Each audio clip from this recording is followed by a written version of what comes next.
Assalamualaikum warahmatullahi wabarakatuh. Halo teman-teman semua, selamat datang kembali di channel ini. Buat teman-teman yang baru berkunjung, channel ini membahas tentang kisah, kasus, misteri, hingga sejarah dalam kemasan cerita bergambar. Dalam pembahasan kali ini, admin akan membahas sebuah tokoh yang bernama Raden Mas Suwardi Suryaningrat atau sering kita sebut Ki Hajar Dewantara. Kita mulai dari masa muda Ki Hajar Dewantara. Ia merupakan penulis handal pada masanya, karena tulisan-tulisannya yang komunikatif dan tajam, sehingga mampu membangkitkan semangat anti-kolonial bagi pembacanya. Ki Hajar Dewantara aktif dalam berbagai organisasi sosial dan politik. Pada tahun 1908, Ki Hajar Dewantara aktif di seksi propaganda Budi Utomo untuk mensosialisasikan dan mengunggah kesadaran masyarakat pada waktu itu mengenai pentingnya persatuan dan kesatuan dalam bernegara. Lalu kemudian, bersama Dawes Dekker dan Dr. Cipto Mangunkusumo, mereka mendirikan Indis Partis atau partai politik pertama yang beraliran nasionalisme Indonesia. Pada tanggal 25 Desember 1912, yang bertujuan mencapai Indonesia merdeka, mereka mendaftarkan organisasi ini ke pemerintah kolonial Belanda, tapi pemerintah kolonial Hindia Belanda melalui Jenderal Hindenburg menolak pendaftaran itu, karena organisasi ini dianggap dapat membangkitkan rasa nasionalisme dan kesatuan rakyat untuk menentang pemerintah kolonial Belanda.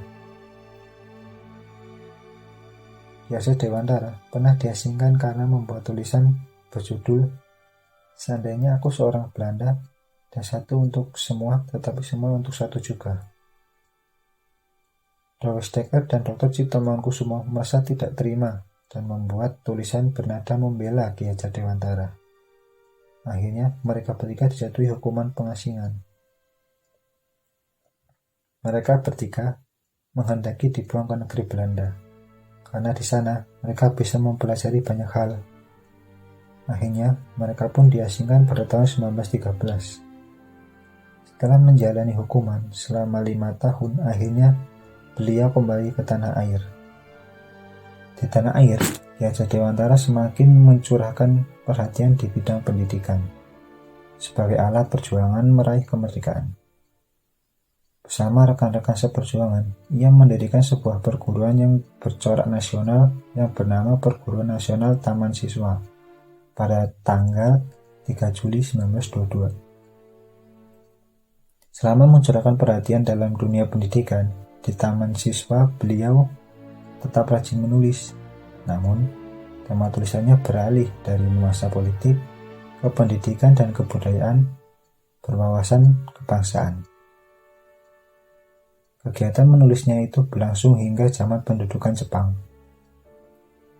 Saat pemerintah Jepang membentuk Pusat Tenaga Kerja pada tahun 1943, Ki Hajar Dewantara ditunjuk sebagai salah satu pimpinan bersama Bung Karno, Bung Hatta, dan Ki Haji Mas Mansur.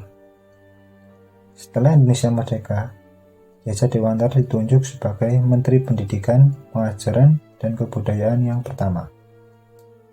Pada tahun 1957, Ki Hajar Dewantara mendapat gelar honoris causa dari Universitas Gadjah Mada.